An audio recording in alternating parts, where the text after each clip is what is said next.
هیوادارین هەموو لایەک دەرس و پەندی هەم لە مێژوو وەرگرتبێ هەم برزانێکە ئەم ڕووداوانە نە خزمەتی خۆیانەکە نە خزمەتی ئێستەی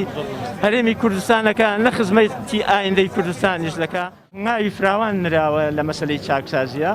بەڵام ڕاستی ئەبێ ڕێکەوتنێکی سیاسی لەسەر ئاستی باڵایە بکرێ بۆ ئەوەی کە تەکانی زیاتر بە پرۆسی چاکسازی لە وەزارەتی پێشمەرگە ئەو هەنگاوانەی کە بۆ یەکەی ژمێریاری لە هێزەکانی هەفتا وەشتا وەزارەتی پێشمەرگە کە هەمویان لە یەکەی ژمێریاری گشتیدا موچەوەرەگرت. ئەمە هەنگاوێکی سەرەتایی بەڵام بنەڕەتی و مێژوویە کە نراوە بۆ ئەوەی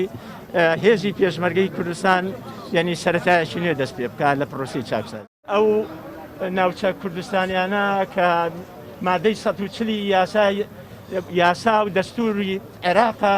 کە ڕێگە چارەی نەخشە ڕێگەی داناوە بۆ چارەسەرکردنی ئەوە ومێدمان وایە هەموو بگەڕێنەوە بنەمای ئەو یاسای مادەی 140 بەجێ بکرێ بۆی هەموو بتوانێت هەم خەڵقی ئەو ناوچانە بە ئازادی و سەرفرازی ژیان بڕێت.